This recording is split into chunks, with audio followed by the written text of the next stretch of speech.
Sobat era sekalian, misteri makin harus dikuak bagaimana duduk soal sebenarnya, dan sekali lagi kita membutuhkan sebuah tim yang independen. Dan juga pertanyaan besarnya adalah apa skenario di balik ini semua?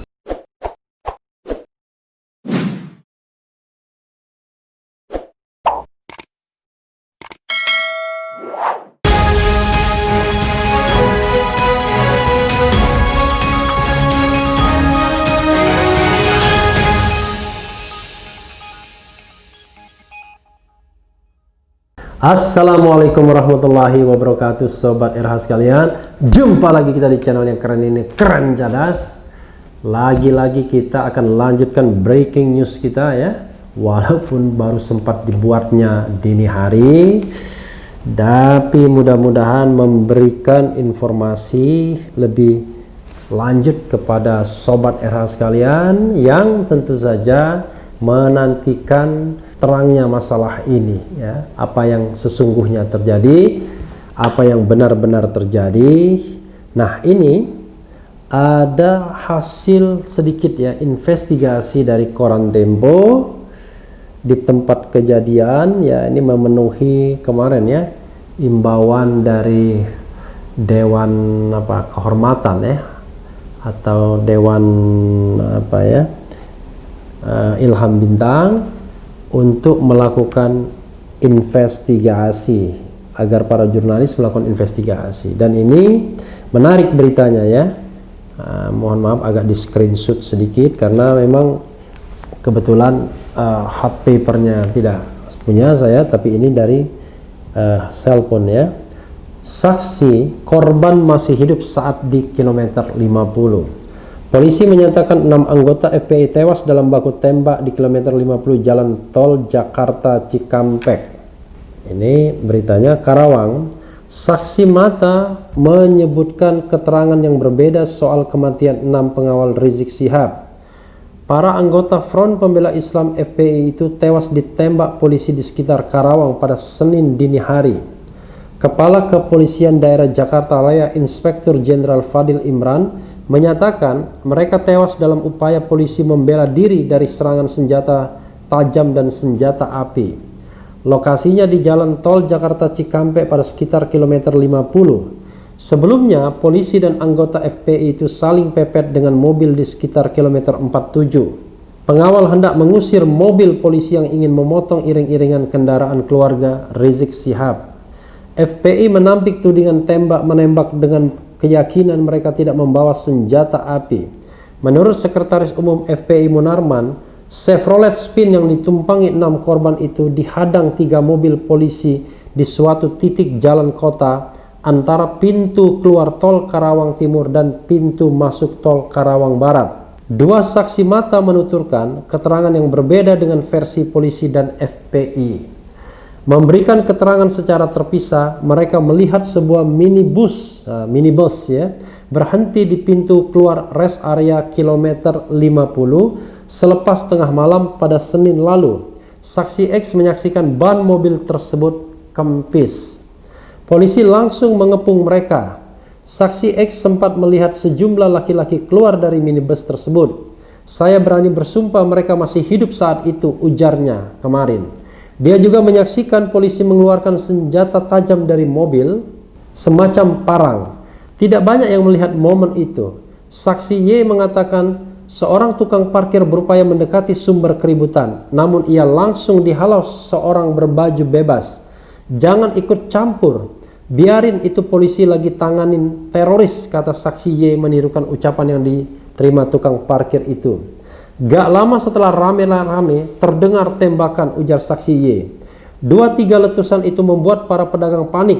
Lapak makanan dan minuman yang biasanya buka sampai pagi seketika bubar sebelum jam menunjukkan angka 2 pada malam itu. Para saksi tidak mengetahui kelanjutan nasib 6 orang itu hingga Kepolisian Daerah Jakarta mengumumkan tewasnya 6 pengawal Rizik di kilometer 50 jalan tol Jakarta Cikampek pada Senin siang lalu. Munarman menuduh polisi menculik mereka lalu mengeksekusinya di lokasi lain. Saksi X menduga sekelompok aparat bersiaga di area Rehat dengan 20 lapak dan 3 toilet itu sejak Sabtu. Tanpa seragam, dia mengidentifikasi mereka dari pembawaan yang berbeda dari pelaju.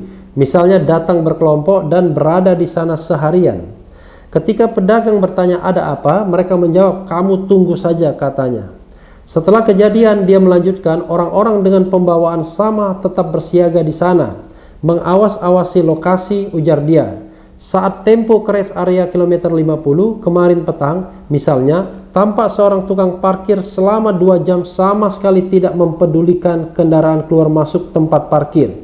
Dia juga satu-satunya dari 4 juru parkir yang bermasker.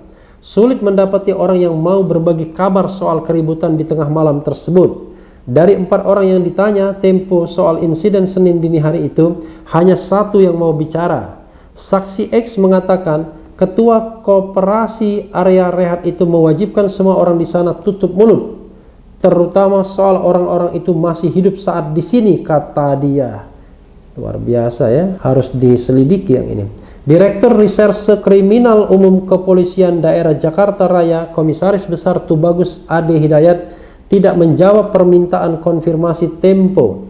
Tanpa mengindahkan poin-poin pertanyaan, Kepala Hubungan Masyarakat Polda Komisaris Besar Yusri Yunus mengatakan penembakan itu semata reaksi polisi atas serangan para pengawal Rizik.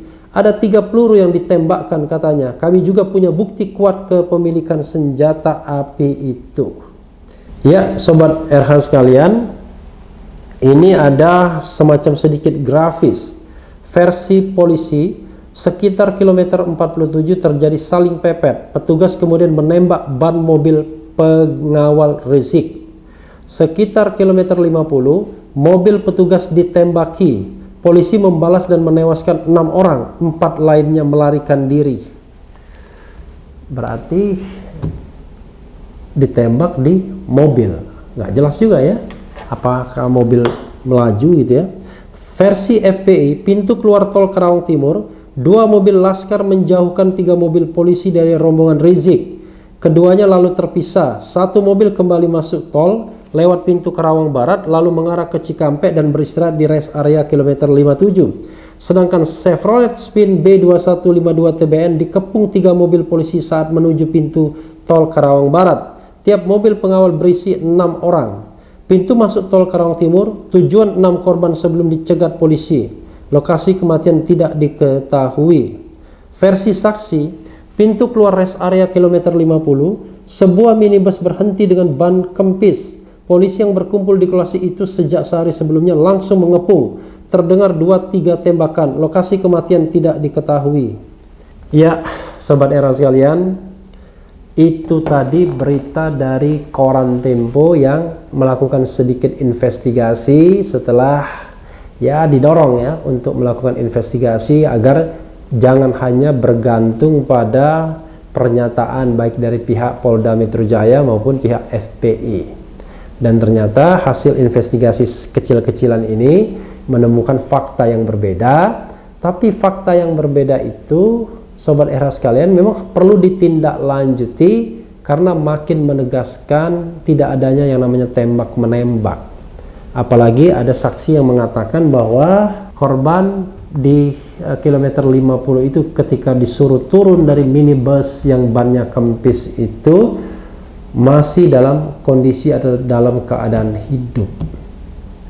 Jadi sama sekali tidak ada tembak menembak dan juga mungkin tidak akan ada perlawanan juga. Kalaupun ada perlawanan, pasti perlawanan yang tidak seimbang karena mereka sudah dilucuti. Mungkin juga ada membawa senjata dan barangkali itu untuk berjaga-jaga, tetapi senjata itu pun sepertinya kalau menurut keterangan dari saksi ini juga sudah diambil dan sudah dilucuti. Sobat Era sekalian, misteri makin harus dikuak bagaimana duduk soal sebenarnya, dan sekali lagi kita membutuhkan sebuah tim yang independen. Dan juga pertanyaan besarnya adalah apa skenario di balik ini semua? Karena kalau hanya penguntitan yang terkait kerumunan massa atau pengerahan massa dalam konteks pemeriksaan Habib Rizik rasanya agak aneh memang, karena Habib Rizik berstatus sebagai saksi saja, dan para pengawal itu bukanlah mereka yang melakukan tindak pidana, bukan perampok, bukan penjamret, bukan pembunuh, bukan teroris, tapi mereka hanya mengawal ulama mereka. Jadi sobat era sekalian, tim independen itulah yang harus mengungkap ini semua. Jadi pihak aparat keamanan pun tidak perlu menutup-nutupi fakta yang sebenarnya, karena bagaimanapun kita harus mencari kebenaran, bukan mencari pembenaran. Dan tentu sebagai pelindung dan pengayom masyarakat, tidak boleh siapapun dilindungi dari perbuatan menghilangkan nyawa orang secara sengaja, apalagi terdesain, misalnya ada perencanaan.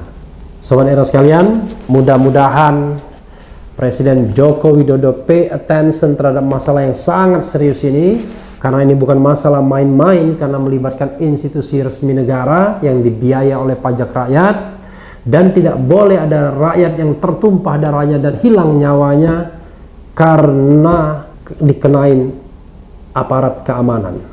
Jadi kita berharap bahwa semua ini bakal terang seterang-terangnya dalam hari-hari selanjutnya. Kita berdoa mudah-mudahan itu yang terjadi. Yang penting tetap di channel ini, karena di channel ini Anda akan dirayu, ditipu, dibaperin, dicecar, diuber pula di jalur khusus, karena channel ini adalah channel yang mengancam, memeras, dan membenci. Jangan lupa subscribe, like, comment, and share. Ciao.